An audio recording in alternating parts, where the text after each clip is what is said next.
बिस्मिल्लाहिर्रहमानिर्रहीम।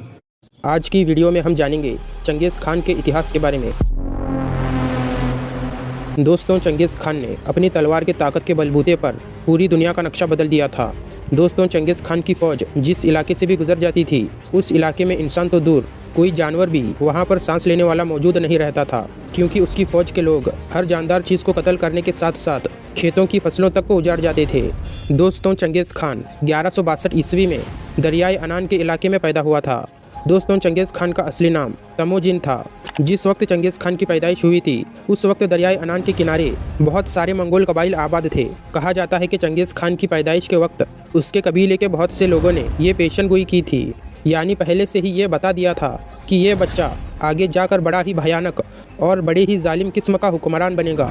जब चंगेज़ खान की पैदाइश हुई थी तो इसके एक हाथ पर खून लगा हुआ था, जिसकी वजह से इसकी मां ने कहा था कि मेरा बेटा एक बहादुर होगा और मेरे बेटे के तलवार पर हमेशा किसी न किसी इंसान का खून ज़रूर लगा रहेगा। चंगेज़ खान का जिस मंगोल कौम में जन्म हुआ था वो बड़ी ही जंगली किस्म की थी, क्योंकि जिस इलाके में वो लोग रहते थे वो बर्फ़ का इलाका था। वहाँ पर बहुत ज़्यादा ठंड थी, इसलिए उन लोगों को ठंड से बचने के लिए गर्म खाने और पहनने के लिए जानवरों की खाल की ज़रूरत हुआ करती थी, और इसलिए वो लोग जानवरों का शिकार करने के मामले में बड़े ही माहिर थे। वो लोग छुप छुप कर बारहसिंगा का बहुत ज़्यादा शिकार किया करते थे। वो लोग ठंड से बचने के लिए जानवरों के गोश्त के साथ साथ उनकी आंतें तक खा जाते थे और साथ ही जानवरों का खून भी पी जाते थे। जिस वक्त चंगेज़ खान पैदा हुआ था, उस वक्त मंगोल कौम आपस ही में लड़कर छोटे छोटे टुकड़ों में बट गई थी। मंगोल कौम के बहुत सारे छोटे छोटे कबीले अलग अलग आबाद हो गए थे। दोस्तों, कहा जाता है कि चंगेज़ खान जब छोटा था तो किसी ने उसके बाप को जहर देकर कत्ल कर दिया। जब कम उम्र में ही चंगेज़ खान के सर से बाप का साया चला गया तो चंगेज़ खान पूरी तरह से टूट चुका था, लेकिन उसकी मां ने फिर उसकी बहुत अच्छे से परवरिश की। चंगेज़ खान अपने भाई बहनों और अपनी मां के साथ ही पूरा बचपन गुजारता रहा। कहा जाता है कि बचपन में चंगेज़ खान की मां उसे रात को सोते वक्त उसके बाप दादा की बहादुरी की कहानियां सुनाया करती थी, जिन कहानियों को सुनकर चंगेज़ खान के अंदर जोश पैदा हुआ करता था, और वो कहानियां चंगेज़ खान को बहुत ज़्यादा इंस्पायर किया करती थी। और वो अपनी बाप दादा की कहानी सुनकर ये सोचा करता था कि मैं भी इन जैसा ज़रूर बनूंगा। धीरे धीरे वक्त गुजरता गया और 1175 में चंगेज़ खान की बहादुरी को देखते हुए उसके कबीले के लोगों ने उससे अपने कबीले का सरदार बना दिया। लेकिन जैसे ही चंगेज़ खान अपने कबीले का सरदार बना तो उसके कबीले के अंदर आपस में ही लड़ाई शुरू हो गई। लेकिन चंगेज़ खान बहुत होशियार था। चंगेज़ खान ने तमाम हालात का जायज़ा लिया और तमाम कबीले के लोगों को एक जगह पर इकट्ठा किया और उन सबको समझाया कि अगर हम आपस में ही लड़ जाएं तो हमें कुछ भी हासिल नहीं होगा। चंगेज़ खान ने उन तमाम को मुत्तहिद होने की नसीहत की और कहा कि हम लोग एक होकर पूरी दुनिया को फतह करने के इरादे से निकलेंगे। चंगेज़ खान का ये आइडिया हर कबीले के सरदार को पसंद आया। हर कबीले के सरदार ने चंगेज़ खान को अपने तमाम कबीलों का सरदार मान लिया। तमाम कबीलों के मुत्तहिद हो जाने की वजह से चंगेज़ खान को अपना वो मिशन करीब दिखने लगा था जिसका उसने बचपन से ख्वाब देखा था, यानी दुनिया को फतह करने का। दोस्तों, कहा जाता है कि मंगोल कौम के तमाम कबीले के सरदार चंगेज़ खान की बहादुरी और होशियारी को देखकर इतना ज़्यादा खुश हो गए थे कि उन तमाम लोगों ने मिलकर चंगेज़ खान को चंगेज़ खान का लक़ब दिया था, क्योंकि उससे पहले उसका नाम तमोजिन था। और उस दिन से पूरी दुनिया एक आम तमोजिन को चंगेज़ खान के नाम से जानने लगी थी। चंगेज़ खान ने अपनी फ़ौज के लिए 2 पॉलिसीज़ बनाई थी। सबसे पहले स्पीड, यानी रफ्तार। चंगेज़ खान की फ़ौज एक हफ्ते में वहां पहुंच जाया करती थी, जहां पर किसी दूसरी सल्तनत की फ़ौज को पहुंचने में तकरीबन 1 महीना या उससे भी ज़्यादा लग जाया करता था। दोस्तों, चंगेज़ खान ने अपनी फ़ौज की रफ्तार को बढ़ाने के लिए अपनी फ़ौज में से पैदल दस्तों को ख़त्म कर दिया था, यानी उसकी फ़ौज में कोई भी इंसान पैदल नहीं चला करता था, बल्कि उसकी पूरी की पूरी फ़ौज घोड़ों पर ही चला करती थी। उसकी पूरी फ़ौज में हर सिपाही के पास 3 घोड़े हुआ करते थे। जब एक घोड़ा थक जाता या बीमार हो जाता तो उसको ज़ुबा कर दिया जाता और उसका खून दूसरे घोड़ों को पिला दिया जाता था और उसका गोश्त अपने पास रख लिया जाता था और ख़ुद वो सिपाही दूसरे घोड़े पर सवार हो जाया करता था। इस तरह जो मंगोल सल्तनत की फ़ौज थी वो बिना रुके आगे बढ़ती चली जाती थी और साल भर के सफ़र को सिर्फ 1 महीने में ही पूरा कर दिया करती थी।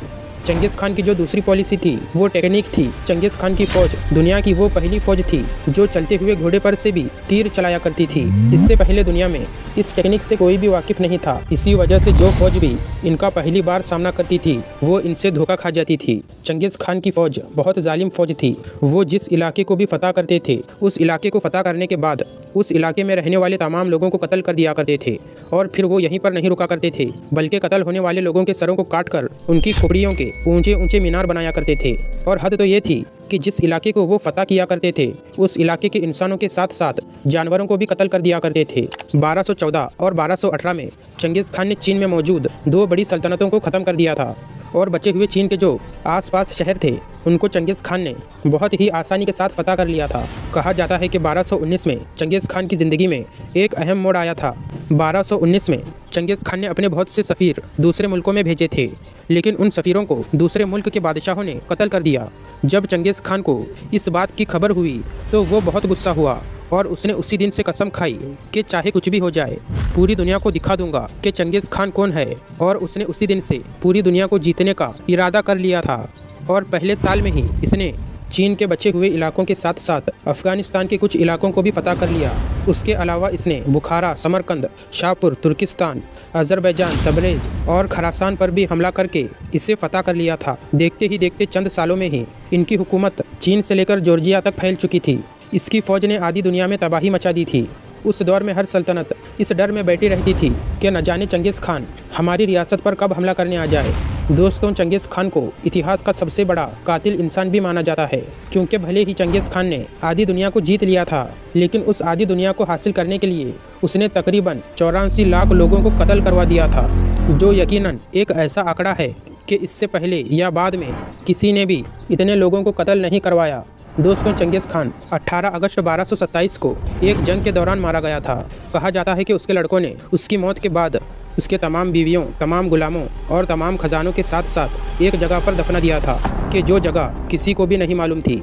दोस्तों, कुछ इतिहासकारों का ये भी मानना है कि चंगेज़ खान मुसलमानों पर अल्लाह की तरफ से भेजा हुआ एक अजाब था, क्योंकि हर कोई जानता है कि चंगेज़ खान की सल्तनत भले ही थोड़ा अरसा इस दुनिया पर कायम रही, लेकिन मुस्लिम दुनिया पर उसकी फ़ौज ने और उसके बेटों की फ़ौज ने ऐसी तबाही मचाई थी कि मुस्लिम तमाम सल्तनतें अगले 500 सालों तक नहीं संभल पाई थी। और मुस्लिम दुनिया के बगदाद जैसे कुछ शहर आज भी उसकी गवाही देते हैं, क्योंकि चंगेज़ खान और उसके बेटों के दौर में ऐसा महसूस होता था कि मुसलमानों को अब दोबारा इस दुनिया में हुकूमत करने का मौका नहीं मिलेगा। ख़ास तौर पर हलाकू खान ने लाखों मुसलमानों को कत्ल कर दिया था।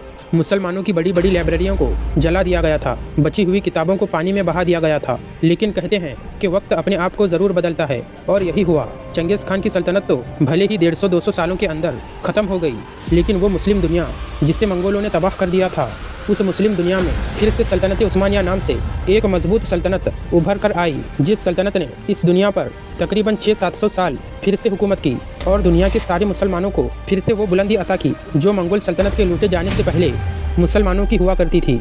Don't forget to like and subscribe for more videos.